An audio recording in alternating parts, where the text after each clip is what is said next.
Hola, buenas tardes para todos. ¿Me están escuchando? Sí, Listo. Primero que todo, pues bienvenidos y bienvenidas todos quienes están hoy. Me alegra mucho que pues haya asistido tanta gente, que el curso haya tenido tan buena acogida. Primero que todo, pues me presento. Yo soy Andrea Parra. Soy estudiante de 11º semestre de la Universidad Pedagógica y Tecnológica de Colombia.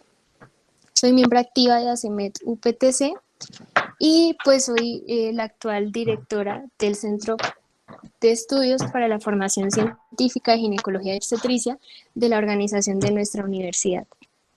Sofi, ¿puedes pasar la diapositiva?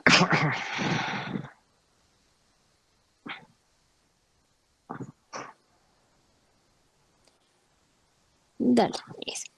Bueno, respecto a por qué este curso, entonces pues rápidamente quería decirles que en primer lugar, la idea nace porque dentro de nuestro centro de estudio estábamos revisando todo lo que tenía que ver con la ginecoendocrinología respecto a qué era lo normal y algunas patologías. Alguna vez, digamos, revisando toda la parte de la fisiología normal, vi que también se hablaba de lo que era la fisiología sexual, sin embargo, digamos que era algo muy poco respecto a lo que se encontraba. Me tomé el trabajo de investigar, de buscar, y si ustedes lo hacen, se van a dar cuenta de que realmente lo que hay respecto a este tema es muy limitado para nosotros. Por otra parte, no sé si en algunas de las universidades en las que se encuentran ustedes hay algún módulo específico respecto a la sexología, pero desde mi experiencia puedo decir que en muchas universidades nunca tocamos estos temas y, por ejemplo, respecto a la parte femenina, podríamos hablarlo un poco en el área de ginecobstetricia, pero lastimosamente eso no se da. Entonces surge también como una forma de complementar el currículo de nuestro pregrado y pues realmente creo que es una oportunidad que no podemos desaprovechar el hecho de estar aprendiendo de la mano de personas que son expertas en estos temas. Y recordemos que el hecho de hablar de esto en esta época pues también es feminismo y son cosas muy importantes. Entonces les quiero presentar a nuestro, así, para ahí. Entonces, para quienes no vieron de pronto lo que escribí en el grupo porque ingresaron después, este curso va a constar de 4 charlas que van a estar dadas cada semana por un sexólogo diferente. La idea es que a través de este curso pues abarquemos de forma muy general lo que es la fisiología normal en la respuesta sexual femenina, qué es anormal, cómo vamos a abordar una paciente que nos llega con alguna consulta de este tipo y qué haríamos nosotros como médicos generales en primera medida. Respecto a la certificación, se va a dar con la asistencia a 3 de las 4 charlas y con la aprobación de una única evaluación que se hará al final de las 4. Dale, Sofi.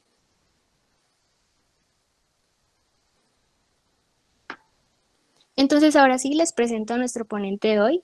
El doctor Sergio Alejandro Álvarez Rodríguez es médico cirujano de la Universidad de Antioquia, especialista en sexología clínica en la Universidad de Caldas, miembro del Instituto de Sexología de Barcelona, docente de la UCC de Medellín. Ya muchos de los estudiantes de nuestra universidad lo conocían porque nos acompañó en el Ateneo pasado y hoy nos acompaña con la ponencia ABC de la sexualidad femenina. Entonces, bienvenido, Doc, tienes la palabra. Hola, buenas tardes a todos. Desafortunadamente me dijeron que mientras presente no los voy a poder ver si de pronto van a hacer comentarios o van a hacer preguntas pues en el chat escrito, entonces les pediría el favor, no tengo ningún problema con que me interrumpan, de hecho me gusta mucho interactuar con el público, entonces constantemente estaré haciendo preguntas justamente para que interactuemos, para que esto pues no sea una cosa como tan mecánica, tan de una persona exponiendo que me parece que se vuelve más molesto. Andrea, tú me dirás entonces cuándo puedo subir el link para que otras personas pues que no hayan ingresado y que quieran ingresar puedan entrar y que no se hayan inscrito, que hay gente interesada. ¿Listo? Ya, Doc, sí, ¿Lo subí? Ah, ya, bueno, entonces ya lo subí. Ya lo subí. listo. Ya lo subí en el Carelibro. Bueno, entonces, como les digo, chicos, no tengo ninguna dificultad en que abran el micrófono en cualquier momento y me pregunten. De hecho, voy a hacer muchas preguntas para interactuar. ¿Listo? Entonces, a ver, ventana.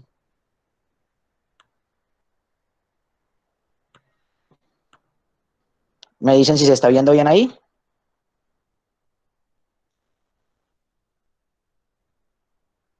Sí, Sí, sí doctor. se ve. ¿Se está viendo bien ahí? Sí, sí, señor. Listo, ok. Muchas gracias. Bueno, entonces, esta presentación, como les digo, se llama el ABC de la sexualidad, en este caso femenina, pues porque en, nos estamos enfocando en la parte femenina, obviamente, pues porque tiene que ver mucho con la parte ginecológica. Sin embargo, vamos a ver cosas que tienen que ver con ambos sexos, ¿sí?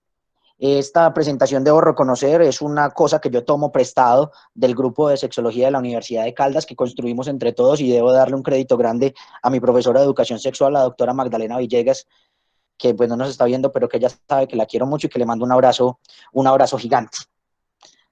Muy bien, chicos, de una vez empiezo a preguntar. Cuando hablamos de sexualidad humana, ¿qué es sexualidad humana? Eso siempre me ha parecido una pregunta interesante para hacerle a mis participantes en esta presentación. ¿Qué es la sexualidad humana? ¿Quién me da un concepto? Una dimensión completa de la existencia del ser humano. Una dimensión completa. Ok, ¿quién tiene otro concepto? A ver. De pronto es la capacidad de recibir placer erótico y también poder darlo. Listo, vale. Ok, ¿qué más? ¿Quién tiene por ahí otro concepto? ¿Quién se arriesga? Igual como no lo estoy viendo, es absolutamente anónimo. Entonces no le puedo decir a nadie que se equivocó. Son como las características Háblame un poquito más duro, Princes, por favor, que te escucho súper lejos. Son como las características fisiológicas que puede tener cada persona, sea hombre o sea mujer. Ok, listo, varias acepciones. Listo, nosotros en la escuela, por eso le doy el crédito al doctor Eli Alzate, hablamos de la sexualidad humana como todo aquel conjunto de condiciones estructurales desde el punto de vista anatómico, fisiológico, del funcionamiento del cuerpo, comportamentales, ¿cierto?, del funcionamiento de nuestra mente, y socioculturales, ¿cierto?, cómo nos organizamos como sociedad, que permiten el ejercicio de la función sexual humana, entendida la función sexual humana como función erótica y como función reproductiva. Ahorita vamos a hablar un poquito de eso. Entonces, miren que básicamente lo que nos está diciendo esto es que nuestra anatomía, nuestra fisiología, nuestra mente y nuestra cultura y nuestra sociedad se han organizado de manera tal que la sexualidad es una cosa que es válida y que es posible. O sea, que no es una cosa que tenemos que tener por allá metido en el cajón de los recuerdos, ¿sí? Y que es una parte importante, como ahorita lo mencionábamos, una parte importante de la experiencia humana. Ahora, no es definitoria de la experiencia humana, y eso es muy importante, ¿sí? O sea, tener sexualidad es una posibilidad, pero no tenerla en cambio también, ¿vale? Ahora, ¿quién me define sexo? ¿Quién se arriesga a definir qué es sexo?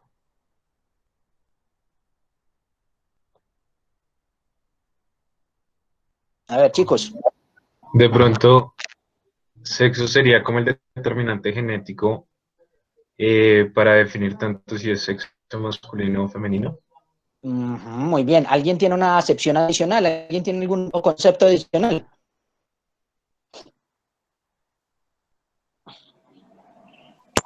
Sé que como la interacción física, espiritual, entre dos o más personas que buscan el placer. O sea, coito. Sexo No igual coito, más o menos. necesariamente el coito, cualquier, Coito, digamos, coito y enamoramiento. Más o menos, por ahí va la cosa. sí, dentro el erotismo, el Listo, vale. sentimiento, la Vale. pasión.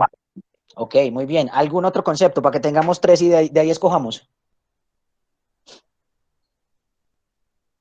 Son las características estructurales anatómicas que nos definen entre ser hombres y mujeres. Perfecto. Listo, muy bien. Entonces, básicamente, en su acepción más simple, la palabra sexo nos habla de la recombinación genética que nos da como resultado machos o hembras, en el caso de los animales, u hombres o mujeres, ¿cierto? Es la definición más simple, que ustedes se aproximaron bastante a ella.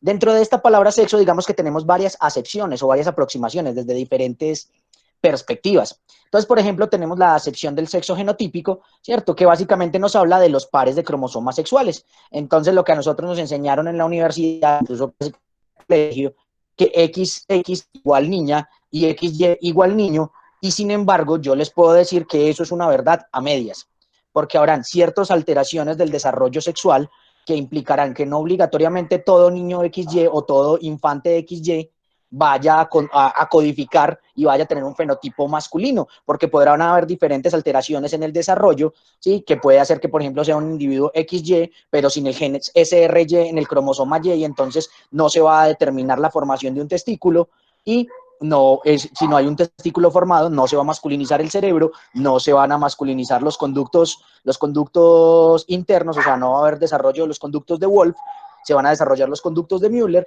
y tampoco habrá desarrollo del seno urogenital ni de los pliegues labioestrotales para la formación de genitales masculinos. Entonces, lo que quiero decir con esto es que lo que nosotros teníamos como una cosa casi que matemática, casi como axiomática, que XY igual varón y XX igual hembra, no siempre es una verdad. Me van a disculpar si de pronto por ahí escuchan ladridos y cosas, son mis perros que siempre que estoy exponiendo les da por ladrar y por hacer bulla. Entonces, esto es sexo genotípico. También lo podemos ver desde los genitales internos, ¿cierto? Entonces podemos hablar de un sexo genital interno masculino, podemos hablar de un sexo genital interno femenino, pero también podemos tener un sexo genital interno indeterminado. Entonces habrán diferentes casos o diferentes posibilidades dentro del desarrollo genital en el cual un individuo tenga, por ejemplo, unos genitales externos femeninos, pero uno va a buscar genitales internos y no hay conductos, o sea, no hay próstata, no hay conductos deferentes, no hay vesículas seminales, y va a buscar útero y tubas uterinas y tampoco lo va a encontrar. Entonces, si miráramos a este individuo desde su sexo genital interno, realmente no habría una determinación y tendríamos que definirlo como tal, como un sexo genital interno indeterminado, ¿sí? Entonces, desde el sexo genital externo, pues esto ustedes en sus clases de anatomía lo saben muy bien. Entonces tenemos aquí la vulva, ¿cierto? Muy importante aquí hacer la aclaración, y sobre todo para los que vayan a tener hijos o para los que tengan sobrinos o los que se vayan a dedicar a la educación sexual, que es una parte muy importante de la acción médica. Aclarar que lo que nosotros siempre nos decían es que los niños tienen pene y las niñas tienen vagina. Digamos que eso no es que sea falso, pero es una verdad a medias, en el sentido de que lo que se logra ver en los genitales externos femeninos no es la vagina, que de hecho está escondida, sino que lo que se logra ver, yo pues miro aquí, sí, aquí pongo mi puntero, sino que lo que alcanzamos a ver la vagina escasamente es el introito vaginal. Realmente la vagina está escondida, pero sí alcanzamos a ver toda la vulva, ¿sí? Con sus labios menores, sus labios mayores, su clítoris, el capuchón, el meato urinario, ¿sí? Aquí alcanzamos a ver las carúnculas y meneales, o sea, lo que vemos en definitiva del sexo genital externo femenino es la vulva. ¿Listo? En cuanto al sexo genital externo masculino, entonces, pues obviamente los genitales externos masculinos son muchísimo más fáciles de ver, y eso de hecho crea una conexión muy importante. Usualmente los hombres tenemos una conexión muy, muy marcada con nuestros genitales. De hecho, no es infrecuente ver a los niños de 5 años, ¿cierto? De 4 años con su pene en las manos, se lo están agarrando a través del pantalón, a través de los bolsillos. Es una cosa muy frecuente, y de hecho causa muchas veces como el regaño, como que la mamá lo reprenda. Entonces, pues bueno, sí, los hombres nos conectamos más con los genitales, pues obviamente porque son mucho más visibles. Las mujeres usualmente no tienen esa conexión tan marcada con sus genitales, justamente porque no son visibles, y no es infrecuente, y se los digo, chicos, me han llegado pacientes de 40, 50 años a la consulta, que uno les pregunta: señora, venga, ¿usted se conoce sus genitales? Y jamás, o sea, por ahí no ha pasado, jamás se han visto. Entonces, digamos que eso es una cosa pues que tendríamos que corregir en el tiempo. Y pues también tenemos entonces, en cuanto al sexo genital externo, un sexo genital externo indeterminado, ¿cierto? En esta imagen que estamos viendo acá sería muy difícil, yo diría casi imposible, por lo menos en esta, definir si esto lo que es un clítoris muy grande, que aquí lo llamaríamos un falo, o es un pene mal formado, decir si aquí lo que estábamos viendo eran unos labios mayores o realmente fue un escroto no fusionado, saber si aquí lo que estamos viendo es un introito vaginal o lo que estamos viendo es una hipospadia. Entonces, en este caso, nosotros no tendríamos la posibilidad explícita, con solo esta información visual que tenemos, de poder definir cuál es el sexo de este individuo. Entonces lo clasificamos como un paciente indeterminado, y eso digamos que es una ventaja desde lo legal. Ahorita vamos a mirar un poquito eso. Entonces, obviamente, en cuanto al sexo morfológico externo, en general sabemos que los hombres adultos y las mujeres adultas ya con desarrollo de caracteres sexuales secundarios, pues tenemos un dimorfismo muy marcado. O sea, es muy fácil, si nosotros tapáramos la cara de estos dos individuos acá, sería muy fácil ver y definir cuál de ellos es un hombre y cuál de ellos es una mujer. Pero miren su imagen, miren esta imagen a la izquierda. Ustedes, con la información visual que tienen ahí, ¿alguno de ustedes sería capaz de decir cuál es niño o cuál es niña? ¿Alguien quiere responder? Ustedes con la información visual que hay ahí podrían arriesgarse a dar una clasificación por sexo de esos chiquitines.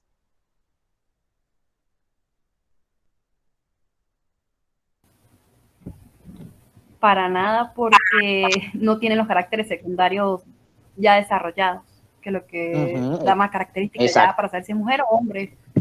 Exactamente.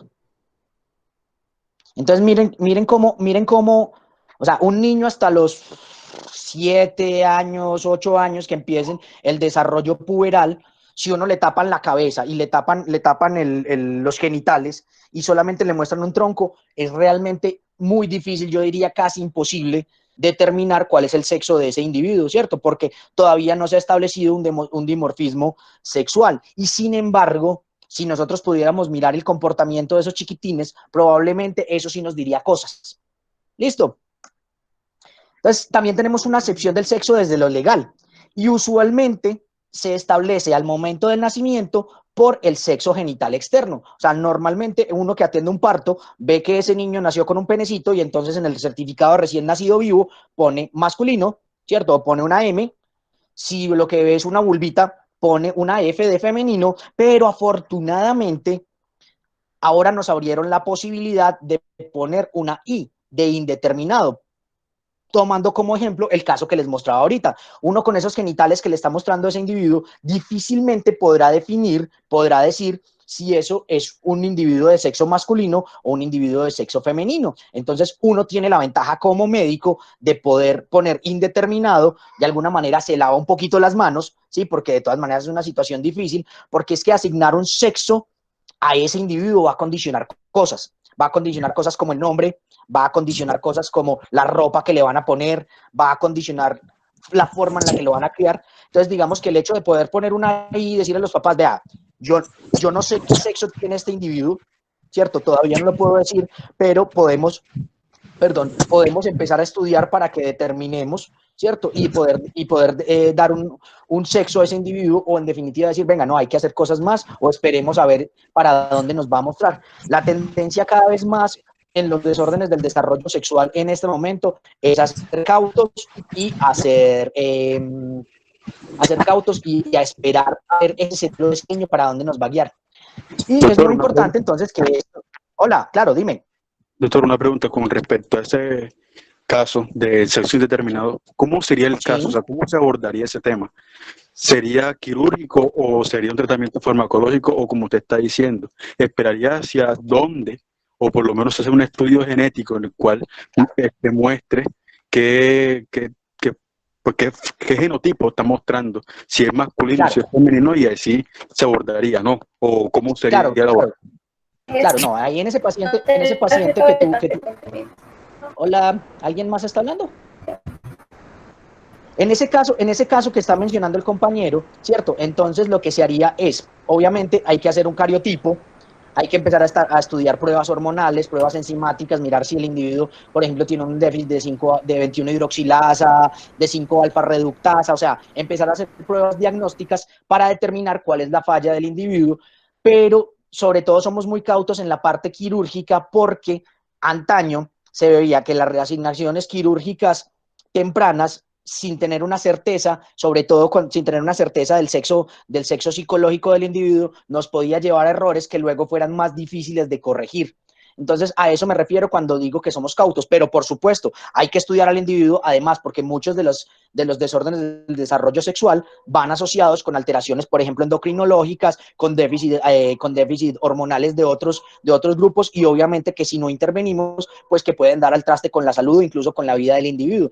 Entonces no es nos quedamos quietos y esperamos, no es nos quedamos quietos con ser muy agresivos en cuanto a la resignación, pero vamos a estudiar al individuo para saber qué fue lo que pasó y mirar si desde el punto de vista médico tenemos que resolver otras situaciones, ¿sí? Y como les decía, entonces, no sé si te queda clara tu pregunta. Sí, sí, claro. Muchísimas Listo, gracias, doctor. listo, mi hermano.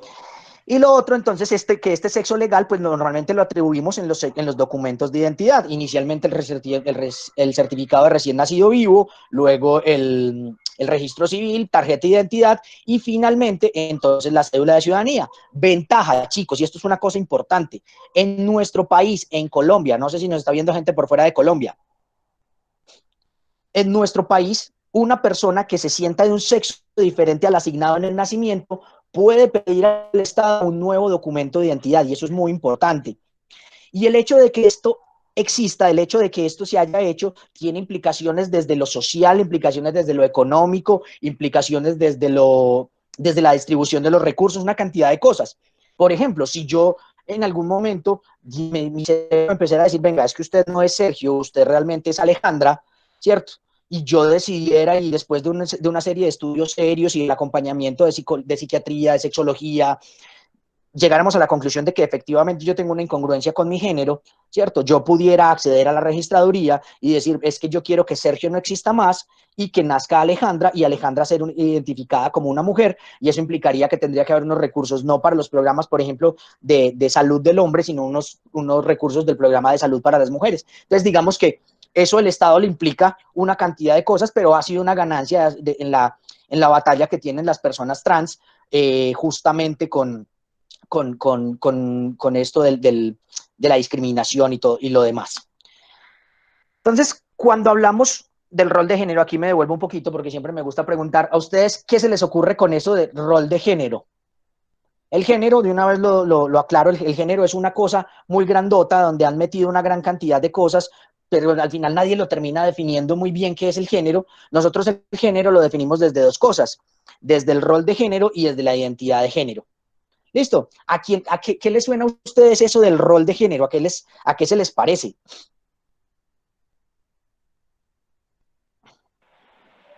En el cómo en la sociedad nos determinamos en el ser mujeres o ser femeninas y en el hombre ser masculinos ante muy la bien. misma sociedad. Muy bien, esa me gusta. ¿Alguien tiene alguna diferente?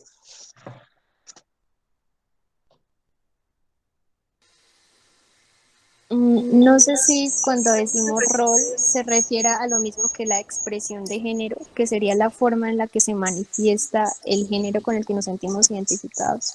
Bien, me gusta también. Llevamos dos muy buenas. ¿Alguna más? Que el rol de género no es estrictamente binario, sino puede fluir entre muchas maneras de ser personas y que no dicta que sea explícitamente una relación que varía entre lo que se expresa como femenino ni como masculino, sino esto es algo que se viene trabajando incluso desde antes de Simone de Beauvoir. Muy bien, perfecto. Entonces, cuando nosotros hablamos del sexo social, que también se le conoce así, o el rol de género, son justamente aquellos rasgos conductuales en los que va el vestido, el motilado, la forma de comportarse, lo que aspira la sociedad de nosotros, que revela o que indica la pertenencia a alguno de los sexos. Pero como muy bien ustedes lo han dicho, cada vez, digamos que ese rol de género cada vez es más andrógino en el sentido de que los hombres cada vez se les tolera más tener comportamientos que eran típicamente femeninos y a las mujeres, por el contrario, se les permite cada vez más tener actitudes, comportamientos o incluso vestimentas que se relacionan más con el género masculino o en algunos casos no pertenecer a ninguno de ellos y quedarse ahí como en lo andrógino, como en lo que no se identifica como hacia ninguno de los dos lados. Entonces, por ejemplo, vean, si la mayoría de estudiantes de medicina, ahora yo que soy profesor universitario, yo veo mis grupos y la mayoría de grupos están llenos de puras viejas, ¿cierto? Los hombres estamos cada vez más fuera del ámbito académico médico, por lo menos, ¿cierto? Eso no es malo, no lo estoy tomando como algo malo, es simplemente una cosa que me parece bien llamativa.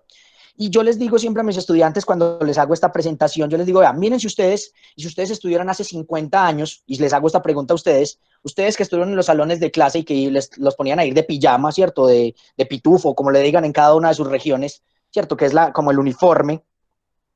¿Qué hubieran esperado que cómo debía haber sido el uniforme de las chicas hace 60 años, en los años 60 o 50?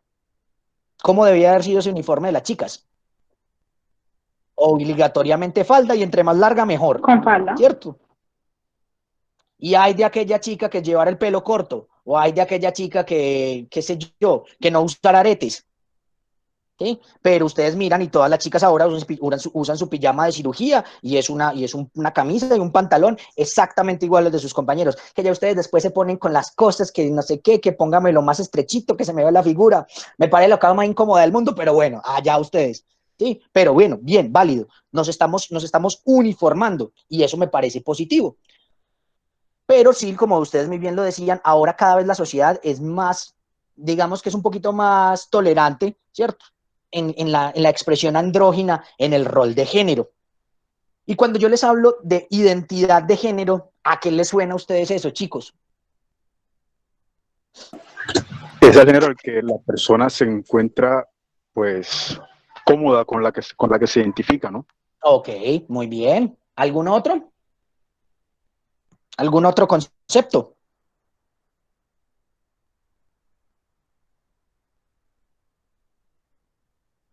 Sí, no, por ahí, ajá. ¿Naides? Pues es que es básicamente ese concepto. Buenas tardes. Hola, hola. Básicamente es el género pues, con el que la persona se está identificando. Sea pues el mismo.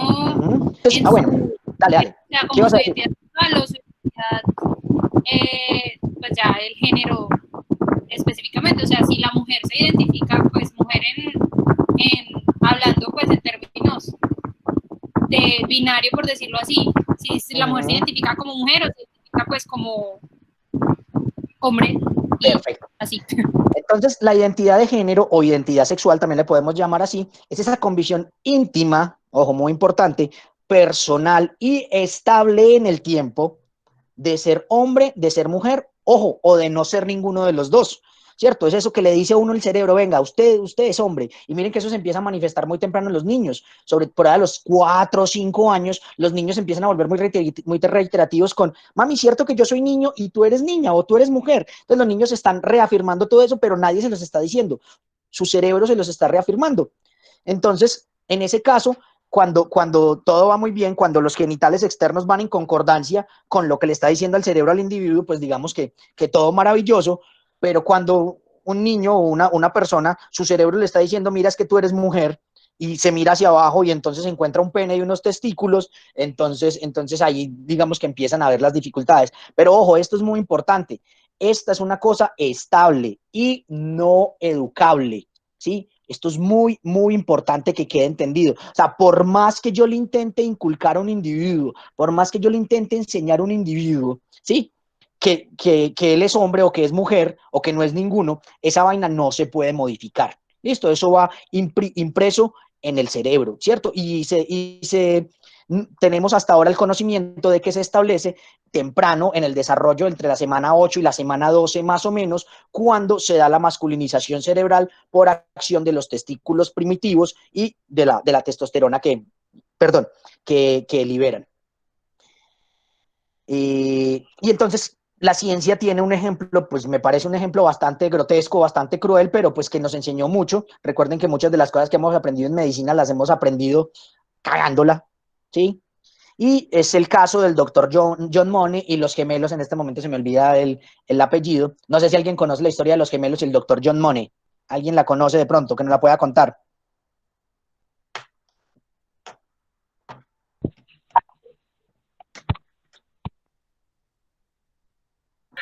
Solo un vago conocimiento de la historia, y si mal no estoy, es un doctor que asignó el sexo femenino a uno de sus hijos y el otro lo crió como masculino.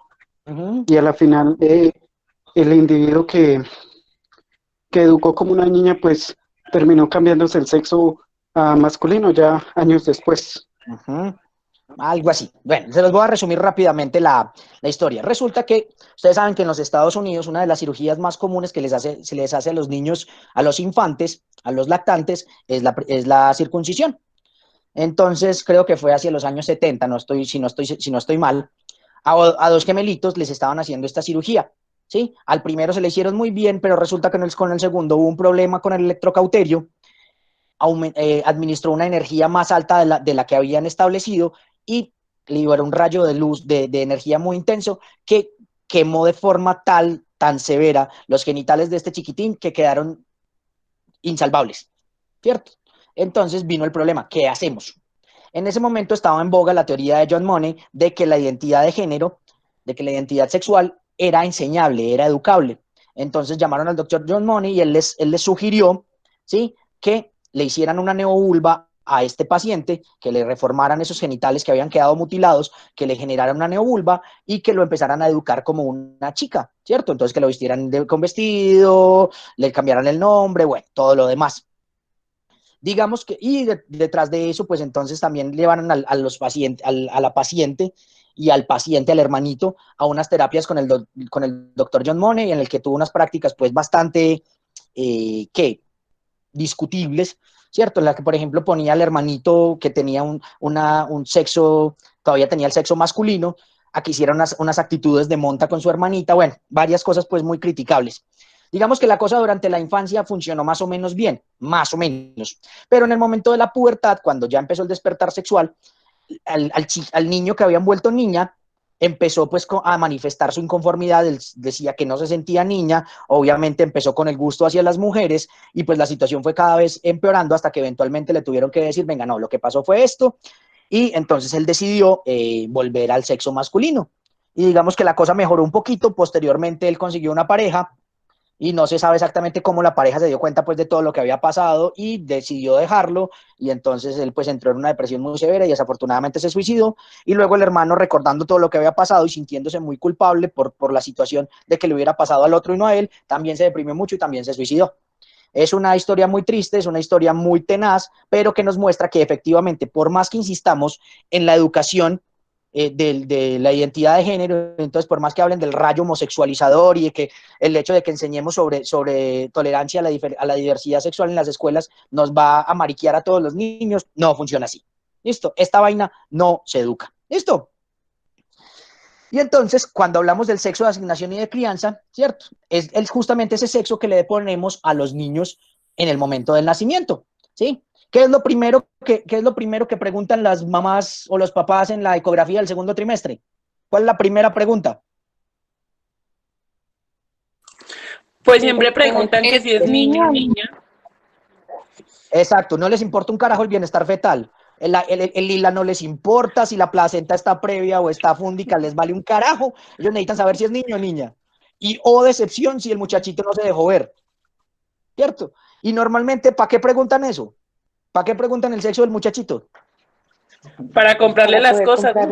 Exacto. Entonces, para ver si le pintan el cuarto de rosado o de azulito, si le compran unicornios o si le compran pelotas, ¿cierto? Y para ver entonces cuál va a ser la ropita que le van a llevar el día que nazca al hospital. Entonces miren que hay unas expectativas sociales frente al sexo y unas expectativas frente al comportamiento. Entonces normalmente uno espera que los niños sean más ágiles, más aguerridos, más rudos, ¿cierto? Que no demuestren sus sentimientos. Miren que la frase típica es los niños no lloran, ¿cierto? Entonces cuando un niño está llorando, la mamá inmediatamente lo reprende. Acuérdese que usted es un machito y los niños no lloran. Entonces miren cómo empiezan a condicionar una cantidad de cosas sexistas que son en contra de las mujeres, pero también en contra de los hombres. Es que ser hombre, si ser mujer es duro, en cambio ser hombre también. Porque es que que un hombre manifieste sus sentimientos, la sociedad no los ve bien.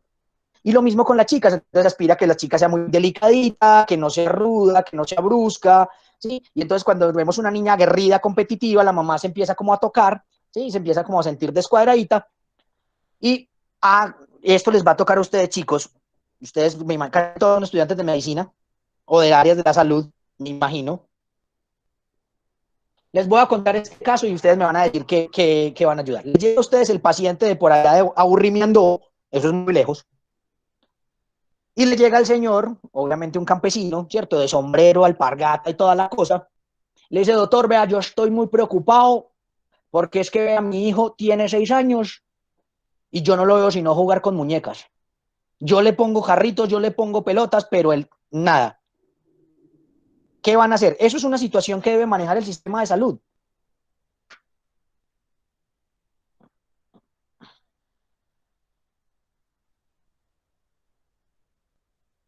Hello, ¿los perdí? Pues yo creería que sí, pero no hacia el niño como tal, sino hacia la educación del padre, de que alguien le enseñara pues que no por eso su hijo va a ser gay o es algo anormal. creería yo. No te me vayas. ¿Ese papá es un paciente?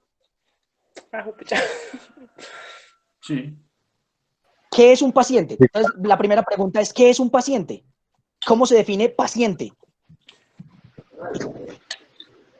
¿Cuál es la definición de paciente? Es aquella persona que viene en busca de ayuda. El que sufre, ojo, muy importante, la definición de paciente es el que sufre. ¿Será que ese señor está sufriendo? Sí, claro, porque está pensando que el niño va a ser niño. Yo creería que sí.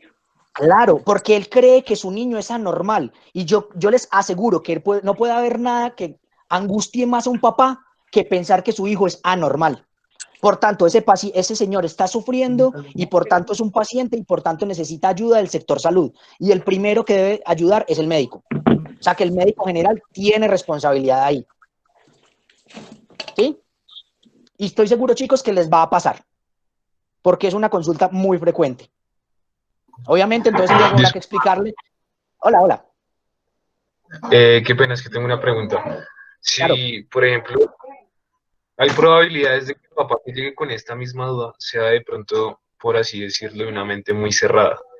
¿Cómo, digamos, uno podría abordar a un paciente con una mentalidad tan cerrada para que entienda que el paciente viene a ser él y no su hijo el que necesita aprender a jugar con, de pronto, juguetes pues, que uno cree que son más masculinos? Entonces, ahí lo primero que sería es que explicarle cómo es el desarrollo psicosexual del niño, ¿cierto? Enseñarle que la parte de la orientación se va a definir mucho después en la pubertad y la adolescencia y que se va a terminar de establecer cuando el niño ya sea adulto. Que el hecho de que un niño juegue con una u otra cosa no va a condicionar absolutamente nada en cuanto a su percepción, a su identidad de género, ni cuál será su orientación posterior. Es posible que ese niño que le gusta, por ejemplo, jugar con cocinitas, pues que de pronto después va a ser un chef. Entonces uno ponerle ejemplos de lo típico. Es que puede que a él no le vaya a gustar el fútbol, pero le va a gustar ser chef. Y entonces decirle lo buena idea que puede ser que un niño sea chef y lo bien que le puede ir en la vida. O sea, es mostrarles en términos que ellos puedan entender que hace parte de la curiosidad normal y de todo lo que los niños prueban para irse descubriendo a sí mismos. ¿Sí? Sí, se tiene que ver desde una postura psicológica, puesto que en realidad hay que tener en cuenta que es de campo y son cosas muy arraigadas en los campos que tiene que ser así, tiene que ser asado. Los niños tienen que comportarse de una forma y las niñas tienen que comportarse de otra.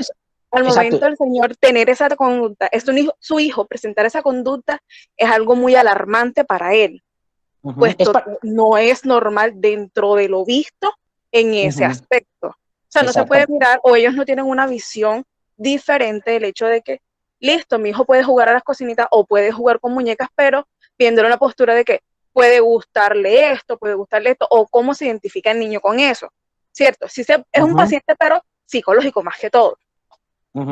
Sí, exactamente. O sea, es simplemente asegurarlo de que lo que está pasando está dentro del rango de la normalidad. Sí, eso es muy importante. Reasegurarle que está pasando algo normal, ¿cierto? Y que lo normal no es únicamente lo que ellos tienen como preconcebido, sino que hay otras cosas que están dentro de lo normal para que él no sienta que su hijo es un bicho raro. ¿Listo? Entonces, orientación. ¿Qué es orientación sexual? ¿A qué le suena eso, orientación sexual? La inclinación o el gusto sexual que tenga el individuo por otro que puede ser de su mismo sexo o no. Ok. Otro concepto. La manera en cómo puede ser afrontado el hecho de enseñarles cosas sobre la sexualidad, el tipo, el género, cómo llevarlo, cómo o sea, tú manejarlo. hablas de orientación sexual como educación sexual, más o menos lo que te estoy entendiendo. Sí, más o menos. Ok, listo, está bien. ¿Alguna otra? La orientación sexual también podría ser de pronto ya lo que sería sus gustos a nivel de ya la práctica del coito. Exacto, entonces es hacia dónde dirijo mi deseo sexual, pero ojo también, mi deseo afectivo, ¿cierto? Para la búsqueda y satisfacción del mismo. Es decir, ¿qué me gusta meter en la cama y con quién me gusta meterme para una relación afectiva? ¿Cierto? Y de esos hay muchas. O sea, si ustedes, por ejemplo, miran Tinder, que yo sé que ustedes nunca han abierto eso, yo sé, jamás ustedes van a abrir una porquería de esas, Ghost, yo sé. Ustedes miran en Tinder y están descritas como 30 y pico de orientaciones sexuales, ¿cierto? Y van subiendo. nosotros manejamos tres o cuatro básicas. La más frecuente, miren que en ningún momento digo la palabra normal, ¿cierto? Sino la más frecuente es la heterosexualidad, que es el deseo sexual y afectivo, ¿cierto? Hacia personas del sexo contrario. La homosexualidad es lo contrario, ¿sí? Es el deseo, la dirección del deseo hacia personas del mismo sexo. Y la bisexualidad, que es una búsqueda indistinta de personas del sexo contrario, del sexo opuesto, y es irrelevante para el individuo con quien se puede relacionar desde lo afectivo y desde lo ¿qué? Desde lo afectivo y desde lo erótico, ¿sí? Pero también hablan de los asexuales, que son, en teoría, son los individuos que no tienen deseo sexual por ningún otro individuo, ni siquiera por sí mismo. A mí realmente eso siempre me ha quedado ahí como muy rayado, como, sí será posible eso, pero bueno, la literatura lo describe y hay que mencionarlo. Están los pansexuales, en los cuales supuestamente no les importa el sexo del individuo, sino que lo que importa es cómo se conecten con él, ¿cierto? Entonces, digamos que es otra orientación, pero hay muchas. Realmente en esto podríamos entrar en una discusión mucho más larga, pero pues el tiempo nos apremia. Y esto sí es muy importante, chicos, y esto sí me gusta como hacer un poquito de énfasis en esto. La homofobia es el rechazo, el miedo que va a conducir a la discriminación hacia personas con sexualidad diversa, sea por problemas de orientación sexual, por cuestiones de orientación sexual o por cuestiones de identidad de género, ¿cierto? Entonces es muy importante siempre, chicos, y como médicos ustedes están en la obligación de esto, de ayudar en que esto cambie, es recalcar que estas personas merecen el mismo respeto y el mismo trato que cualquiera por el solo hecho de ser personas. Entonces, muchas veces cuando nosotros hacíamos escuela de padres, nos hacían la pregunta, venga, si yo veo una persona gay, ¿cierto? No sé si se refería a una persona homosexual o una persona trans, porque acuérdense que la gente mete dentro de gay a todo el paquete. Entonces yo veo eso con mi hijo, ¿yo qué le voy a explicar a mi hijo? ¿Yo qué le voy a decir con respecto a esa persona, a su hijo? Y la respuesta que yo siempre les daba es, vea, lo primero que usted le tiene que decir es que es una persona. Y ya el hecho de ser persona hace que merezca respeto. Ya luego usted le podrá explicar, si lo sabe, qué es lo que está pasando y por qué esta persona tiene esta conducta o tiene este aspecto. Y si no lo sabe, pues podrá buscar ayuda y encontrará siempre quien le pueda decir y explicar al niño en palabras claras y concisas qué es lo que está pasando. Pero siempre inculcar en todos el respeto al otro simplemente por el hecho de ser persona. Es que lo que a mí me diferencia de una persona trans o de una persona homosexual es lo que me gusta en la cama. De resto podemos ser igual de buenos padres, buenos hijos, buenos hermanos, buenos ciudadanos, y eso es lo que siempre habrá que recalcar. ¿Listo? ¿Queda claro ese mensaje, chicos? Para mí creo esto es de las cosas más importantes que siempre hago en esta charla.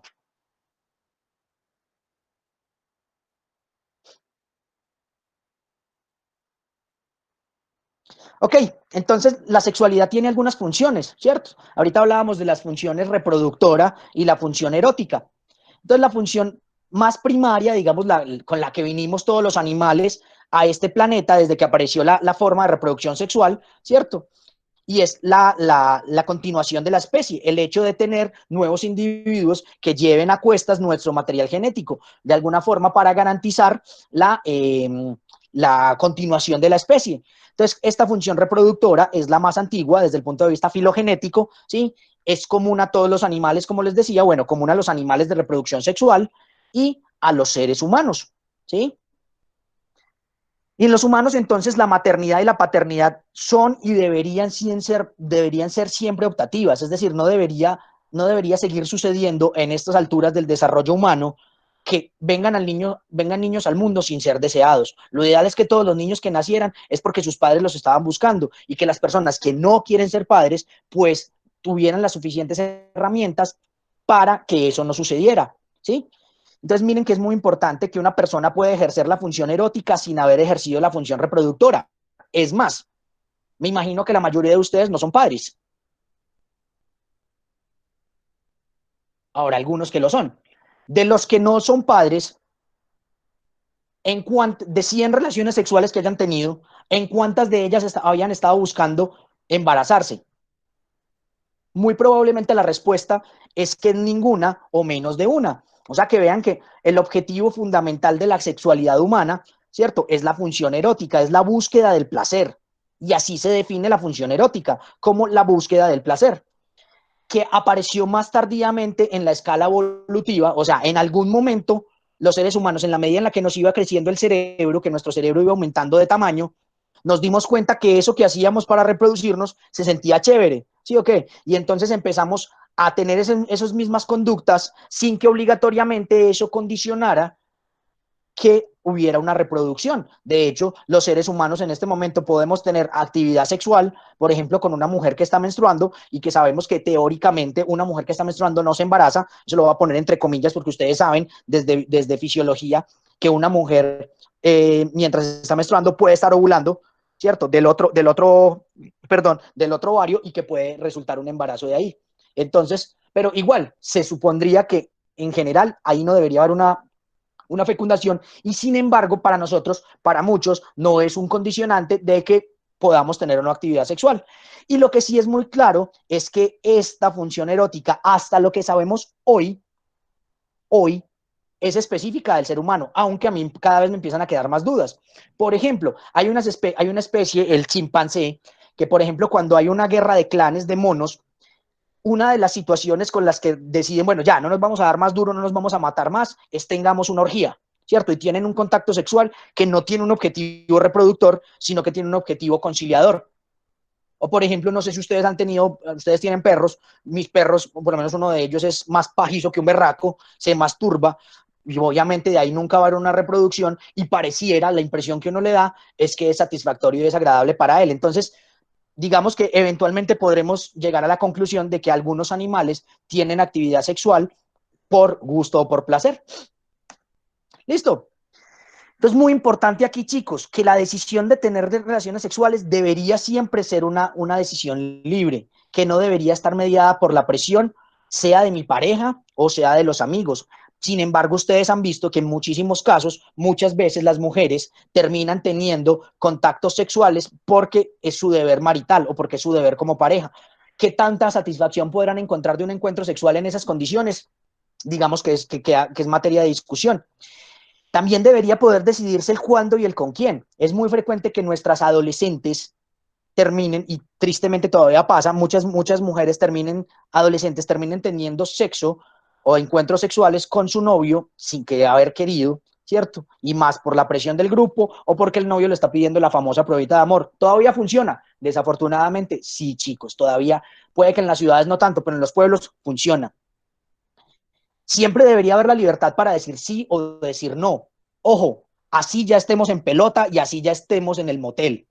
Sí, así el man ya haya pagado el motel o yo lo haya pagado, yo siendo vieja ya lo haya pagado, no importa. Si está pasando algo que a mí no me gusta, si la situación en la que me estoy viendo envuelto, voy a prender aquí la luz por si de pronto se está poniendo muy oscuro, si la situación que está pasando no me agrada, yo tengo la libertad y la posibilidad de decir no más, no quiero. ¿Listo? Y ojo, esto es muy importante, siempre se debe tener presente el cuidado de la salud mental, el cuidado de la salud física y el cuidado de la salud emocional. ¿Listo?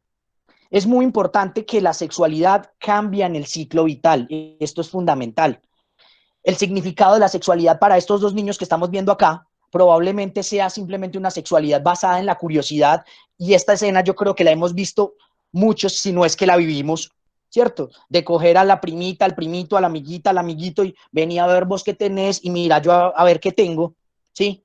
Y muchas veces los adultos los ven y yo regaño y se arma un peo el berraco, ¿cierto? Y entonces ahí lo que debería criticarse es la actitud del adulto, porque los niños no estaban haciendo nada malo, los niños simplemente estaban haciendo una comparación, porque los niños están buscando constantemente reafirmarse.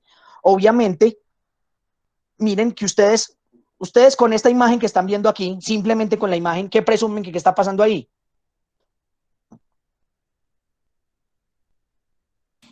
Pues que están teniendo un encuentro sexual. ¿Y qué creen que van a pensar, qué pueden pensar estos dos niños de esa misma imagen?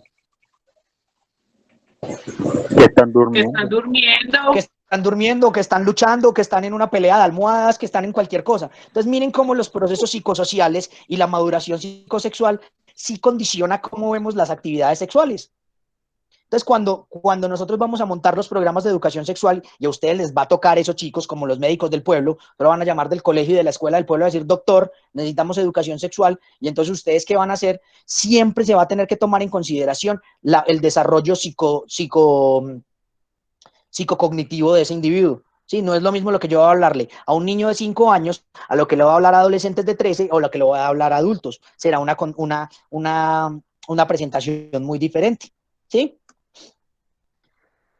Entonces, lo que decíamos, en cada etapa de la vida, la vivencia de la sexualidad va a tener esas características particulares. ¿Será que estos dos viejitos que están viendo acá tendrán sexualidad? Sí. Es posible que la tengan. También es posible que no. Para muchas señoras, pregúntenle a sus abuelitas cómo era su vida sexual. Es muy posible que para muchas señoras la menopausia haya sido la cosa más maravillosa del mundo porque les quitó al marido encima. Les quitó el hecho de tenerle que abrir las piernas al marido cada 8 días los sábados. ¿Sí? Pero para muchas señoras es posible que la menopausia simplemente haya sido un cambio que les permitió disfrutar de su sexualidad sin el miedo de embarazarse. Entonces, cada caso será diferente, pero muy importante entender que los viejitos también tienen sexualidad, que las viejitas tienen deseo sexual, y por ejemplo, que los viejitos que viven en estas casas de reposo, una de las tendencias que estamos cada vez promocionando más es a que le abran unos espacios en los que ellos puedan tener sexualidad, porque es que casi que les prohíben el contacto sexual. ¿Pero por qué? Es que ¿quién dijo que el deseo se tiene que envejecer? Obviamente la sexualidad de ellos es diferente, es una sexualidad menos maratónica, es una sexualidad menos desde lo físico y más desde el disfrute del contacto, más desde el disfrute de la presencia del otro. Es una sexualidad muy bonita, pero no por eso mala, negativa, o no por eso habrá que negarla. ¿Listo? Ok, y aquí me gustaría que habláramos de algunos mitos de sexualidad. Trataré de hacer este tema no muy prolongado. Hola. Una pregunta corta. Dímelo. Con respecto al ciclo de vida. ¿Cómo abordar la masturbación en los niños cuando los padres llegan a consulta con ese tipo de preguntas? ¿Cómo orientarlos? Okay. Muy bien. Entonces, lo primero que hay que entender, y me devuelvo un poquito, es que la sexualidad de los niños es una sexualidad explorativa, es una sexualidad desde la curiosidad. Entonces, es posible que un chiquitín, por ejemplo, en las niñas es muy frecuente que se pongan el cojincito y empiecen a moverse así con el cojincito encima, ¿cierto? ¿Por qué? Porque es que los genitales responden, ¿sí? Entonces, si los genitales responden, a ella puede que le encuentre como una cosa divertida. ¿Tú qué le dirías? ¿Tú qué le dirías a esa mamá que te llega con el caso que te acabo de plantear? La niña se pone el cojincito y se empieza a poner coloradita y ella ve que se lo refriega sobre los genitales. ¿Tú qué le dirías a esa mamá? Que es normal. Y listo. Pero y ya. Pues, que debe orientar como en los espacios en los que lo puede hacer. Eso es muy importante. El concepto de intimidad. Entonces, no decirle a la niña, a la chiquita, que es que está haciendo algo malo, que está haciendo algo negativo, sino que puede ser una actividad que para otros verla puede ser incómodo. Entonces, que lo puede hacer en espacios donde no moleste a los otros. La mayoría de veces, estas situaciones se resuelven solas, o sea, la niña eventualmente pierde la curiosidad, pierde el interés en la actividad, así como los niños pierden el interés en muchísimas actividades, por más placenteras que sean, y simplemente desaparece, ¿cierto? Pero usualmente es el adulto el que vuelve morbosa la situación. Ahora, si un niño empieza a verse excesivamente erotizado, ¿cierto? Por ejemplo, con los agarrones de nalgas, con los agarrones de senos, muy curioso de yo quiero ver y no sé qué, pero se vuelve muy reiterativo, ya uno sí tiene que empezar a sospechar que ese niño esté siendo expuesto a situaciones sexuales o esté siendo víctima de abuso sexual. Entonces, ahí se habría que intervenir, habría que explorar un poquito más. Pero si es una cosa transitoria, realmente no hay mucho más que hacer y simplemente tranquilizar a la madre. ¿Queda clara tu pregunta? Sí, muchas gracias. Listo, con mucho gusto. Hola.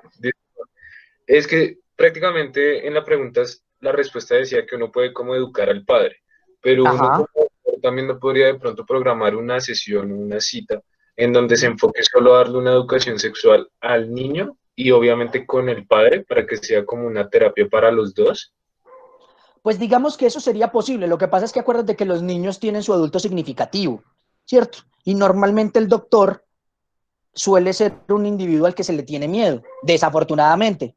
Entonces, digamos que eso pudiera funcionar dependiendo de cómo sea la relación tuya con el pacientico. Pero si en general el niño se pone muy ansioso, se pone muy temeroso, lo ideal es que lo hiciera el padre, ¿cierto? Que el niño tiene confianza plena en el padre y muy probablemente va a entender o va a dar a entender que si se lo dice el papá y se lo dice en unos buenos términos, la cosa está bien. Pero pues si lo puedes hacer en conjunto, sería válido, sí, sí. Pero lo que te digo, habría que tomar esa precaución. Vale, muchas gracias. Listo. Ok, entonces algunos mitos, no son todos, hay muchísimos mitos sobre la sexualidad femenina. Por ejemplo, este es uno muy común, muy frecuente, y es que mujer es igual a madre, ¿cierto? Y que es la primera y suprema aspiración femenina. Ahora, yo les pregunto a ustedes, chicas, ¿cuántas de ustedes, no sé cuántas habrán aquí, pongamos que hay 70 mujeres, no sé porque no alcanzo a ver la lista, de ustedes cuántas aspiran a ser madre? Yo estoy seguro que un porcentaje menor, ¿cierto?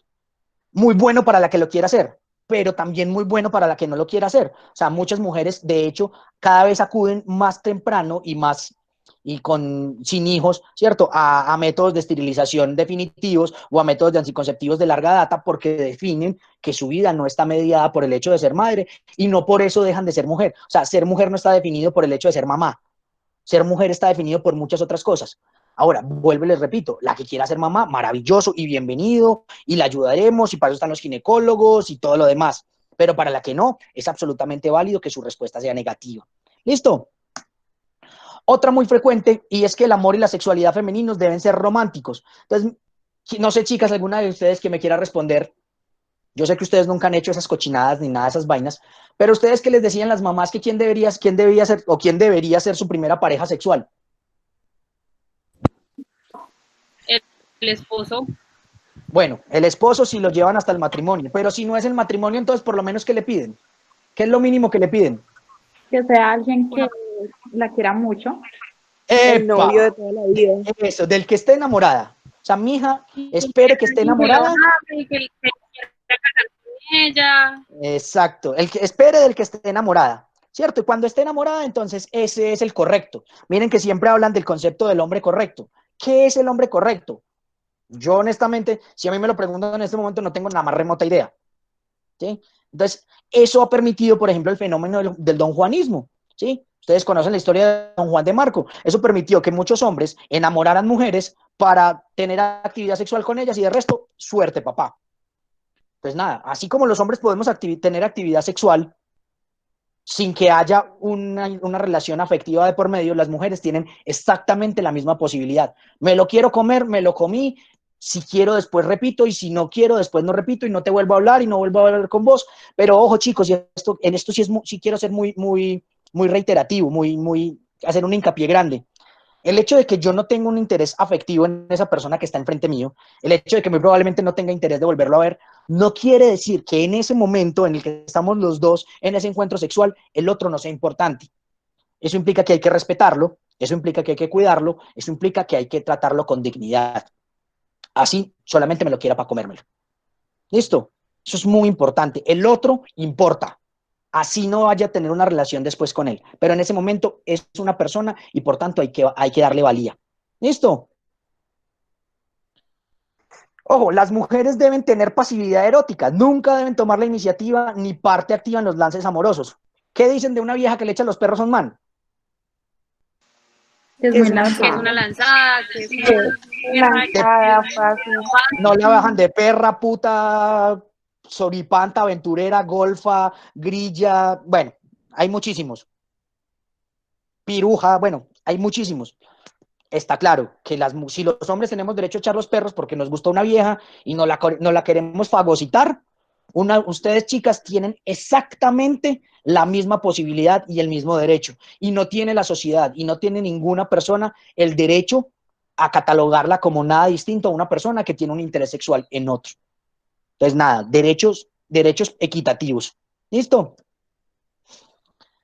Que las mujeres deben hacer poco en el sexo, ¿cierto? Una mujer educada no debe mostrar sus deseos y necesidades sexuales, y mucho menos hablar porque eso puede hacer sentir a su pareja mal. ¿Ustedes qué dicen de eso, chicas? Una mujer no debe mostrar sus deseos y necesidades sexuales. Todo lo contrario, porque pues eso permite que ambos gocen de una relación sexual pues sana y de gusto de ambos. Efectivamente. Si lo que está pasando a ti no te gusta, espere, parcero, un momentico, que es que lo que estás haciendo, no. Pero también a eso les implica un deber, y es el deber de hacer empoderamiento sexual erótico femenino. ¿Qué quiere decir eso? Chicas, si lo que está pasando no les agrada, hablen, ¿sí? Digan, ve, esto no, así no, me gusta así. Cójale la mano, cójale lo que sea y muéstrele cómo. Porque es que muchas mujeres se quedan tiradas en la cama esperando a ver qué le hacen, ¿cierto? Y nos han descargado a los hombres toda la responsabilidad de la satisfacción erótica de la pareja. No. Si no te está gustando, habla. O sea, tomen el control, chicas, pongan manos en el asunto, y esto es literal. Ustedes pueden meter manos en el asunto, así les están haciendo cosas. ¿Sí? Que una mujer debe fingir el goce sexual para que su compañero no se sienta inepto en sus técnicas coitales. Es decir, chicas que tienen que comer calladas. ¿Ustedes qué creen de eso? Pues no, porque eso es frustrante, ¿no? Para la mujer. Exactamente. O sea, no les va a permitir vivir una sexualidad satisfactoria. Ustedes no tienen por qué fingir nada. Además, porque es pésimo negocio. Si ustedes empiezan a fingir, uno cree... A ver, chicos, lo voy a poner en palabras escuetas. Los manes para esto somos unos pendejos. ¿Sí? Nosotros vamos a ciegas. Uno hace lo que cree que puede funcionar.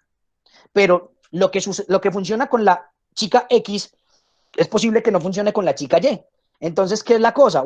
Si uno tiene una pareja, una chica que lo está guiando, que le está diciendo, mira, esto así no, me gusta más cuando lo haces de esta manera, pues probablemente eso va a ayudar a que las cosas funcionen mejor. Si la chica finge, uno cree que está haciendo las cosas muy bien hechas, ¿cierto? Y no cambia nada.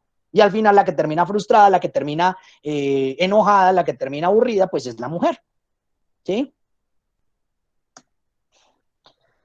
Esta es muy frecuente, que la primera relación sexual de las mujeres siempre es dolorosa, que es una cosa terrible. ¿A cuántas de ustedes se las dijeron? A todas, yo creo. A muchas. Yo también. A todas. Exactamente. Y esta información puede ser tan marcada que hay unas mujeres, algunas chicas, que se creen tanto el cuento que llegan a su primera relación sexual con tal miedo de que las penetren porque va a ser una cosa terrible, que hacen un vaginismo, hacen una respuesta de contracción involuntaria de sus paredes vaginales y no permiten la penetración, o se les vuelve ahora sí más dolorosa. Entonces miren que se vuelve una bola de nieve, un círculo vicioso que debemos romper. Algunas relaciones sexuales son dolorosas, las primeras, en algunas mujeres, en otras no, y la primera relación sexual es como si hubieran tenido la cuarta, la quinta, la sexta. ¿Listo? Ojo, que es que siempre debe haber sangrado, ¿cierto? Y esto sí que lo han mencionado mucho. Es más, a nivel histórico, acuérdense que muchas mujeres, para saber si era virgen, les ponían una sábana blanca debajo, y si esa sábana blanca en la noche, en la prima nocta, o sea, en la primera noche, no salía manchada de sangre, esa mujer era impura, era no válida, y el esposo podía reclamar la dote y devolver a la mujer a su casa. Obviamente esa mujer ya no quedaba sirviendo para nada, ¿cierto? Ya no quedaba sirviendo sino para tía, para vestir santos, y era rechazada a nivel social. Ya sabemos, chicos, que existen muchos tipos de himen, ¿cierto? Y que hay unos tipos de himen que se conocen como himen complaciente, que lo que hace es distenderse a la entrada del pene y que no se va a rasgar y por tanto no va a haber sangrado. Ahora que la ausencia de himen prueba que una mujer que no es virgen. Pues resulta que ya hay mujeres que nacen sin himen o que nacen con un himen que no se ve, ¿cierto? Hay otras que tienen un himen muy, muy grande, que a veces no es visible del todo. Puede ser que una mujer se rasgue el himen haciendo una actividad deportiva, entonces eso del himen realmente no condiciona que una mujer sea virgen o no. Y me parece muy triste que a estas alturas del paseo todavía estemos catalogando la valía de las mujeres a partir de un remanente embriológico del seno urogenital. Pues me parece que es triste, ¿sí? Muy frecuente, que entonces tenemos que tener orgasmos simultáneos como pareja, porque si no, no somos compatibles. ¿Ustedes saben qué tan fácil es que un orgasmo se dé simultáneo? ¿Cuánto es el tiempo de latencia orgásmica? O sea, el momento desde que el hombre penetra hasta que eyacula, hasta que tiene el orgasmo, ¿cuál es el tiempo promedio de un hombre?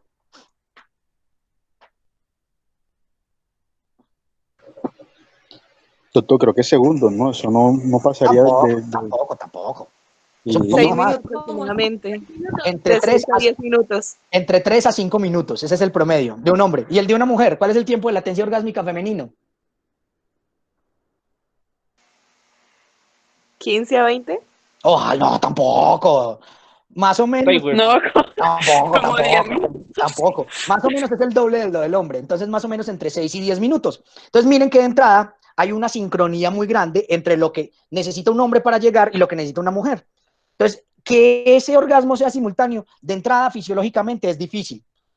Obviamente, si uno estimula muy bien a su pareja y qué sé yo, y la tiene muy al límite del orgasmo y luego la penetra y se mueve rápidamente, pues existe la mayor posibilidad, pero eso no condiciona pues que realmente sean compatibles o no compatibles. Es un fenómeno más anecdótico, es un fenómeno más extraordinario que frecuente. Entonces, muchas parejas se enfocan y se vuelven obsesivos con esto, realmente nada que ver. ¿Listo? Que debemos siempre responder a los requerimientos de nuestra pareja, es decir, por el hecho de que seamos novios o estemos casados, siempre tengo que decir sí, siempre tengo que querer. Yo les pregunto aquí a los chicos o a las chicas, ¿cuántas veces de las que la pareja uno le ha pedido sexo, uno realmente tiene la disponibilidad?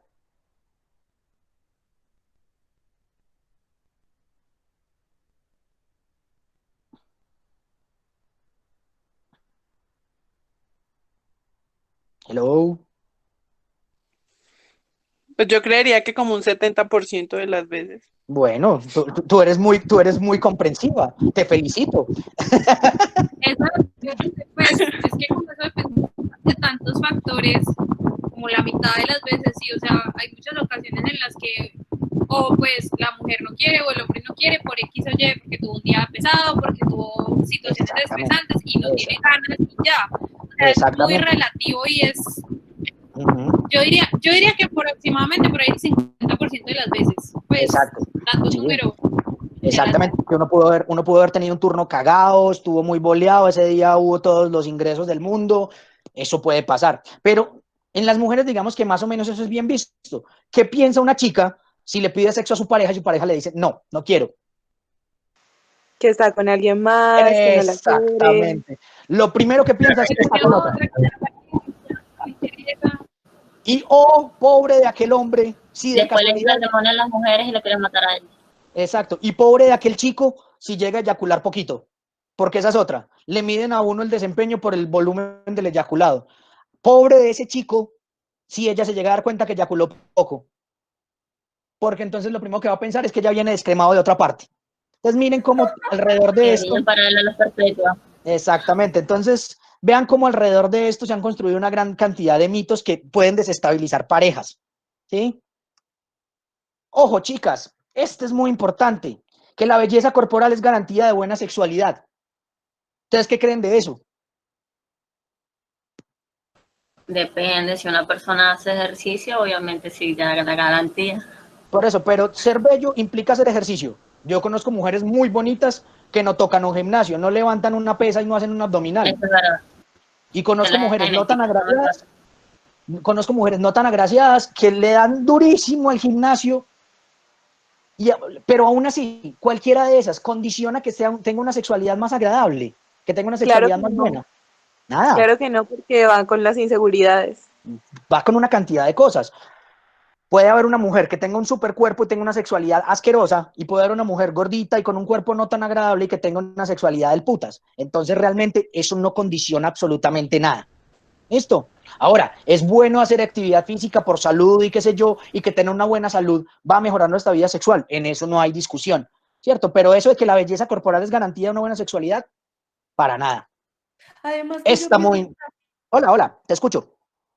También yo pienso que es importante también, eso va en la pareja, porque hay personas o, bueno, hombres que no, bueno, sí, también mujeres que si no son atractivos físicamente, pues no les dan ganas de tener relaciones sexuales o no se ponen erectos. Eso lo he escuchado y pues... Sí, y crea inseguridades y no sé qué, pero mira, ya aquí hago una confesión personal. De las mejores actividades sexuales, como decimos aquí en Antioquia, los mejores polvos que yo me he echado en la vida fue con una vieja que no era tan bonita, pero que le metía actitud, que se la sollaba, que no sé qué, y bacanísimo, ¿cierto? Y si uno la pusiera al escarnio público, probablemente el consenso general sería que no era una mujer tan agraciada, Entonces, eso no condiciona nada, pero sí es verdad que para algunas mujeres su aspecto puede ser una cosa que les genere incomodidad, que les genere inseguridad y que afecte su sexualidad. Será deber de la pareja justamente trabajar sobre esos aspectos y demostrarle que estoy contigo es porque me gustas. Si no me gustaras, no estaba con vos. ¿Sí? Ok, esta de que el disfrute de la mujer depende del tamaño del pene. ¿Ustedes qué opinan, chicas? O chicos, esto es una cosa que nos toca para mucho. nada. Para nada. Hay muchos Si a uno hombres le gusta la persona, no, pero si uno tiene sexo, sí. Si a uno le gusta la No, persona, ni siquiera, no, pero ni siquiera. Espérate, devuélvete. Si a uno le Pues gusta, que si no lo sabes usar, pues dijeron algo por ahí, si a uno le gusta si a uno le gusta la persona, bien, pero si no, no. O sea, tiene que ver con el gusto.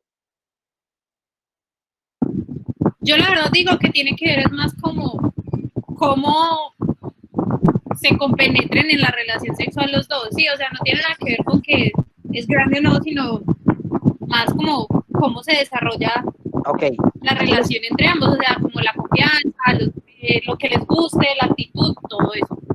Ok, chicos, aquí la respuesta y la explicación es anatómica.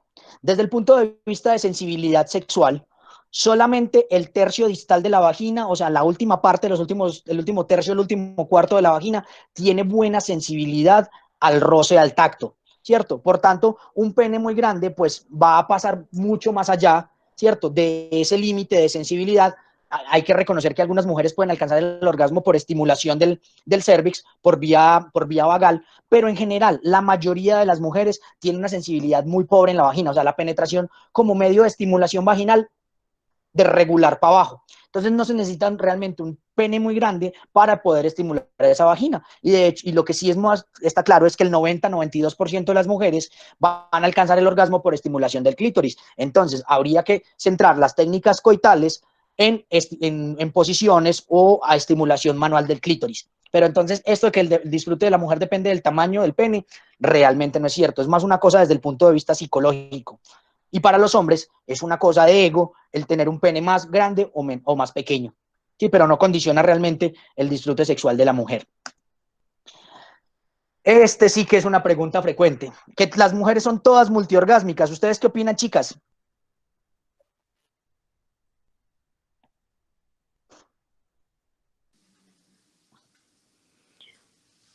No necesariamente. No sé si todas son muy orgásmicas, pero por lo menos ya llegan a los 40 años y no saben ni siquiera lo que es un orgasmo. Ah, sí, claro. Muchas mujeres anorgásmicas en este mundo porque han sido mal estimuladas, probablemente sí.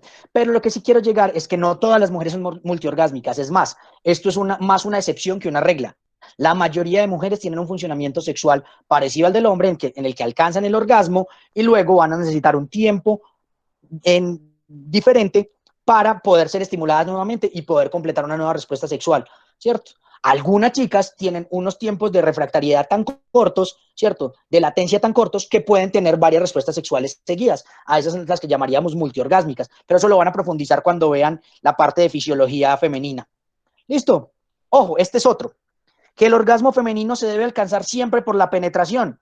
Ya dijimos, ya aclaramos un poquito, que la vagina como medio de estimulación erótica regular. Ahora, que hay chicas que alcanzan el orgasmo por penetración, sí, es cierto, pero no es la mayoría, ¿cierto? La gran mayoría de mujeres alcanzan el orgasmo por estimulación directa del clítoris.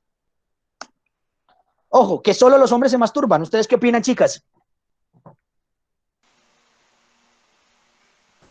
Una súper mentira. Exactamente, así como lo dijo la compañera, es una súper mentira.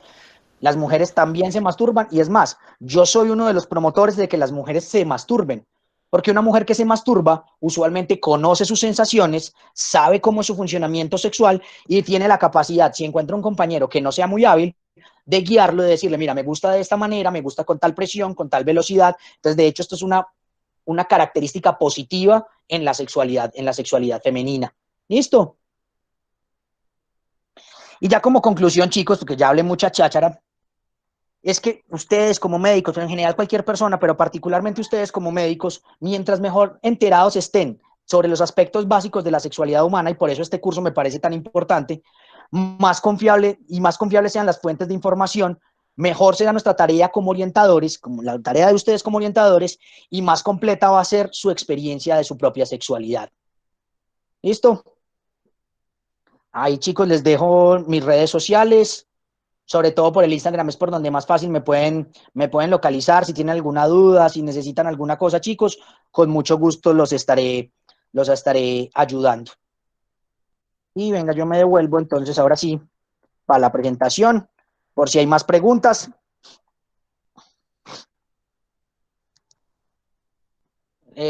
Muchos de los que preguntaron, chicos, o los que escribieron en el chat, yo no los estaba viendo, no me dejaba la presentación.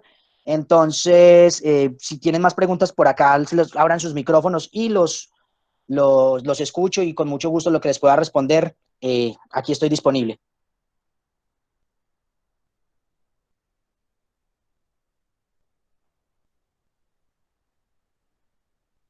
Yo tengo una pregunta. Claro. He conocido muchos amigos incluso que preguntan acerca de sus comienzos sexuales con la familia, con primos, pero ya no es solo visualización de sus partes o lo demás, sino cómo se trata eso con las personas cuando ya existen personas entre familia que comienzan sus actitudes sexuales. Eso de que entre más primo más me arrimo, algo así. Pues mira, no sé, realmente pasa, es pues. es muy frecuente que entre primos hayan encuentros sexuales. Realmente la cosa es una vaina más de tipo sociocultural. O sea, tú sabes que el incesto es una cosa que socialmente no está bien vista, que digamos que ha sido una de las cosas más culturizadoras, pero entre primos es bastante frecuente que hayan encuentros sexuales e incluso que hayan matrimonios y relaciones duraderas. Eso tendrá que ver con la posición, y eso sí es una vaina que es individual de lo que piense cada familia, ¿cierto? Y de los conceptos de tipo ético, de tipo moral que pueda tener cada familia. Hay familias que son muy abiertas y que permiten ese tipo de cosas, hay familias que no. Entonces realmente no te puedo decir, mira, es que hay una regla general, no, va a depender de qué pase en cada casa y en cada familia.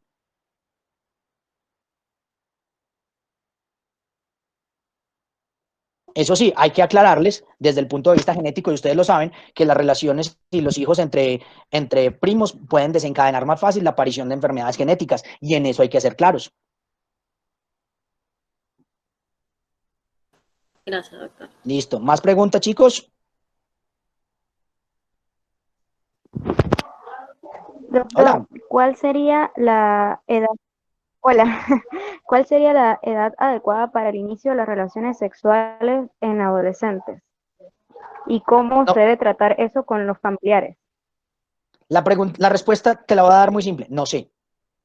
Eso va a depender de una cantidad de cosas. O sea, se supone que cuando uno se encuentra, se involucra en una relación sexual, debe tener la suficiente madurez psicológica, la suficiente madurez emocional, todo el desarrollo, debe tener el desarrollo fisiológico y anatómico suficiente para que no vayan a haber daños. Entonces, mira que hay una cantidad de cosas que pueden estar alrededor.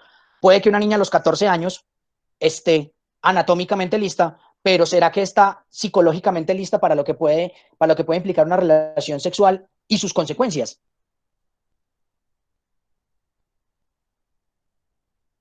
Entonces, la respuesta está condicionada. O sea, no hay una edad específica. ¿Qué dice la ley en Colombia? La ley en Colombia es muy clara en que la edad de consentimiento sexual son los 14 años, pero eso fue una edad absolutamente arbitraria, porque en otros países son 15, 16, entonces es relativo, ¿sí? Va a depender de eso, de qué tan preparado esté realmente ese individuo para todo lo que implica una relación sexual, desde lo positivo, pero también desde lo negativo.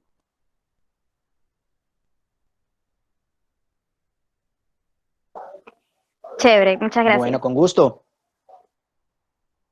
¿Qué puedo decirle a un papá que encuentra a su niño de 9, 10 años viendo pornografía?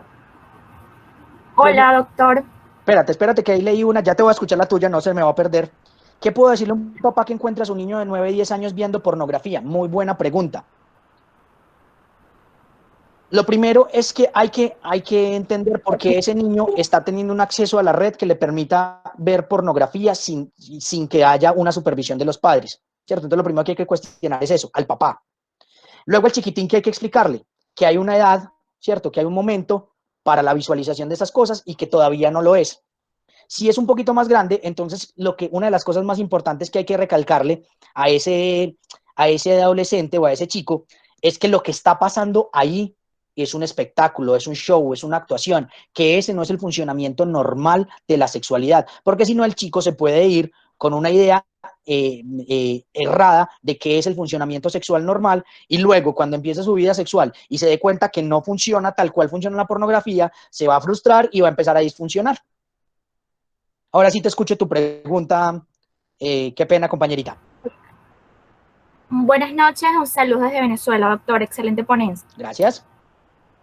¿Qué consejos le daría usted a las mujeres para que puedan gozar plenamente de su sexualidad?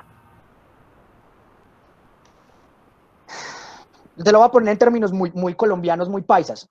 Sóyate lo que estás haciendo. O sea, disfruta todo lo que está pasando, ¿cierto? Yo le digo a mis amigos, a mis pacientes, miren, la sexualidad, el acto sexual como tal, es un acto en el que hay secreciones, en el que hay olores, en el que hay sonidos. Hay que aprender a disfrutar de todo lo que está pasando. Pero también, si lo que está pasando no te agrada, como se los decía ahorita, toma cartas en el asunto, ¿cierto? O sea, no esperes que todo pase para al final quejarte. No, si lo que está pasando no te agrada, entonces haz una intervención. Di, así no, para la situación. Si no lo modificas, entonces no seguimos. O guías a tu compañero. Por eso el autoconocimiento es muy importante. ¿Sí? Eso es muy importante. O sea, que las mujeres tomen parte activa de su sexualidad, que dejen de ser agentes pasivos en la sexualidad, que yo pienso que es una de las cosas que más afecta a la sexualidad femenina.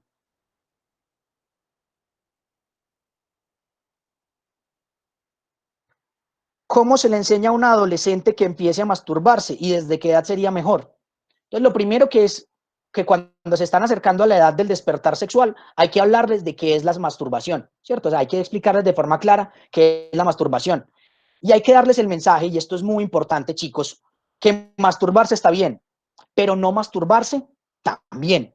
O sea, que no lo hagan por presión, porque es que yo lo tengo que hacer porque es que los demás lo hacen. Eso tiene que quedar muy claro. Que masturbarse está bien y no masturbarse también está bien.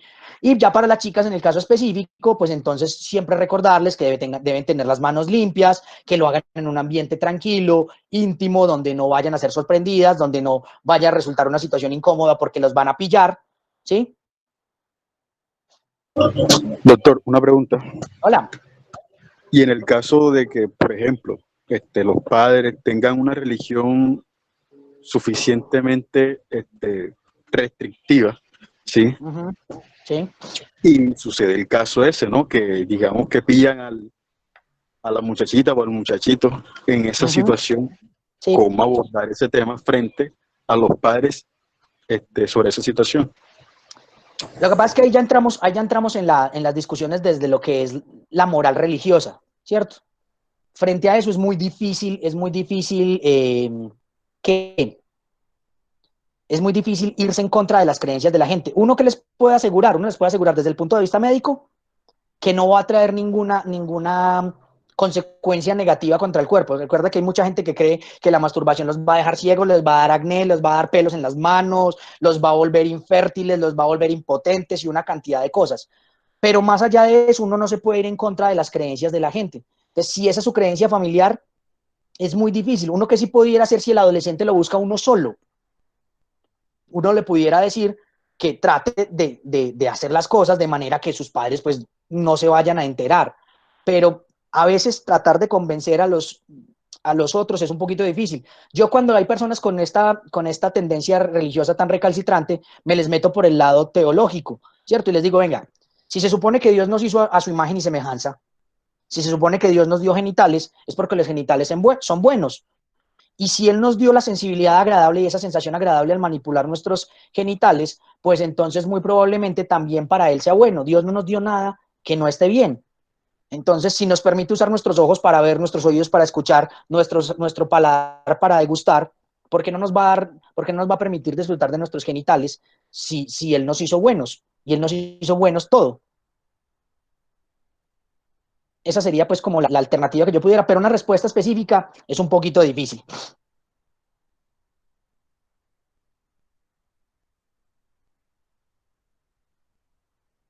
¿Hay alguna otra pregunta, chicos? Yo tengo una pregunta. Claro. ¿El ciclo hormonal se relaciona con algún grado de disfunción sexual? El ciclo hormonal se... No entiendo la pregunta, a ver, ¿cómo? Aclárame un poquito más la pregunta que no te la entiendo bien. Digamos el ciclo hormonal femenino, como quien Ya. dice como no sé por así decirlo, el trastorno, ¿cómo es? Síndrome premenstrual y eso, ¿se puede Ya. relacionar con algún tipo de disfunción sexual? Pues tanto como para mencionarlo como una disfunción sexual, yo no lo diría ahí, pero probablemente sí para algunas chicas el ciclo menstrual les puede condicionar la disponibilidad o no para tener contacto sexual. Probablemente las hormonas sí le vayan a modificar en algunos momentos su estado de ánimo, su humor, ¿cierto? Y probablemente algunas chicas estarán más susceptibles de tener encuentros sexuales en unas partes del ciclo que en otras. Pero pues de ahí a que condicionen disfunciones sexuales, realmente no.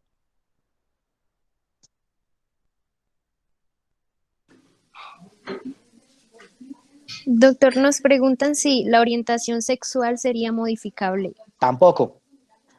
Al igual que la identidad de género, la orientación sexual, yo siempre pongo el ejemplo del, no sé si alguna vez se los puse allá en la universidad, yo siempre pongo el ejemplo del helado, ¿cierto? ¿A cuántos de ustedes, chicos, pueden hablar? ¿Cuántos de ustedes les gusta el helado? A mí. A ti. ¿A quién más? A mí. A muchos. También. Exactamente. ¿Cuándo decidieron ustedes que les gusta el helado? Pues después de haber probado, ¿no? La pregunta es, ¿lo decidieron? ¿Ustedes decidieron que les gustaba el helado? No, yo No, no, nosotros no. ¿Cierto? No, Entonces, el gusto, ¿cómo? El gusto. Pues simplemente pasó, lo probé, ya. Exactamente. Entonces, el gusto es una condición, no es una decisión. La orientación, pues miren que es hacia dónde, qué es lo que me gusta, qué es lo que me gusta en la cama y con quién me gusta meterme afectivamente. ¿Eso quién lo decide? Nadie. Es una condición, así como para mí lo es ser zurdo, o ser más blanquito, o ser más oscurito, o bueno, son cosas que no pasan por la decisión. Yo quisiera agregar algo, y es que si bien no es modificable y tampoco es una decisión, tampoco es estática. Es dinámica en el tiempo, porque pues a mí hoy me puede gustar el helado y mañana me levanto y digo, hoy no, ya no me gusta gas. Doc, y también tengo una pregunta. O que no sabía que me gustaba, ¿cierto? Lo probé, ups, ve, esto me gustaba. Entonces eso que tú dices es muy importante, sí, la orientación sexual es dinámica y sobre todo en la adolescencia. Digamos que la adolescencia es como el periodo en el que más se da esa experimentación para ver uno que le gusta, pero pueden haber individuos que durante su vida por X o Y situaciones pueden resultar involucrados en actividades homosexuales o bisexuales sin que eso condicione muchas cosas. ¿Qué ibas a preguntar, Princes? Es que su merced al principio utilizaba el término. ¡Ay, tan bonito! Dijo su para, merced. digamos, Dijo su merced, tan bonito. Eso me parece súper lindo. Sí, prefiero su merced que princesa. Su merced utilizaba la palabra indeterminado en vez de intersexual. O sea, y Sí. eso me confunde porque yo siempre he escuchado la palabra intersexual. Entonces Sí, estoy claro. como confundida ahí en esa parte. No, está bien. Lo que pasa es que intersexual es una de las tantas formas que han utilizado para nombrar a las personas con, en este momento el término correcto es desórdenes del desarrollo sexual. ¿Sí? Ese es el término correcto que utilizamos ahora. Pero durante mucho tiempo se les ha llamado hermafroditas, intersexuales, ¿cierto? Pero en el momento de uno hacer una definición de ese sexo, como uno no puede decir si es una cosa o la otra, pues uno la deja simplemente como un sexo indeterminado y eso permitirá estudiar a futuro el paciente. Ah, listo. Y también es que eso me confunde un montón. O sea, también hay como algún caso en el que el paciente no haya que, digamos, guiarlo hacia uno de los lados, sino, pues no sé, como no hacer ninguna intervención. ¿Hay algún tipo de síndrome en que esto ocurra? No es que haya un síndrome específico, pero muchos de estos pacientes, mira que yo ahorita les decía que era la sensación de pertenecer, la conciencia de pertenecer a un sexo o al otro o a ninguno. Hay muchos de estos individuos que deciden no binarizarse y deciden que no pertenecen ni a un sexo masculino ni a un sexo femenino, sino que el sexo es ellos, ¿cierto? Y así se quedan y así se identifican. ¿Eso tiene algún problema? No. Les da su funcionamiento y con eso viven tranquilos. Entonces, por eso yo les decía que en muchos casos tratamos de ser cautos en la medida en la que vamos a esperar ese cerebro para dónde se va, porque al final va a ser el cerebro del individuo el que nos va a decir hacia dónde se va a inclinar. Entonces, por eso de las reasignaciones tempranas quirúrgicas y eso, cada vez lo diferimos más en el tiempo, justamente porque hay pacientes que definen no reasignarse y se quedan tal cual nacieron. Doctor, una pregunta. Hola, doctor, respecto al ejemplo del helado, pues también me nace la pregunta de qué pasa con estas personas pederastas, pedófilos, necrófilos o fílicos, que ellos intentan también justificar su gusto, al igual que la comunidad LGTBI, de que entonces es un gusto y ellos nacieron así. Claro que sí. A ver, con las parafilias hay una cosa, y es que con las parafilias que más tenemos problemas es con las que violan la ley. Entonces, aquí siempre hay que recordar qué es normal en sexualidad. Yo normalidad en sexualidad, bueno, nosotros en la escuela definimos normalidad en sexualidad básicamente como una actividad en la cual hay consentimiento, ¿cierto? De las dos partes o de las tres o de las que sea, y no hay daño intrínseco ni emocional ni psicológico, ni emocional ni físico. Entonces, en el caso, por ejemplo, de la pedofilia, se cumpliría el criterio de normalidad.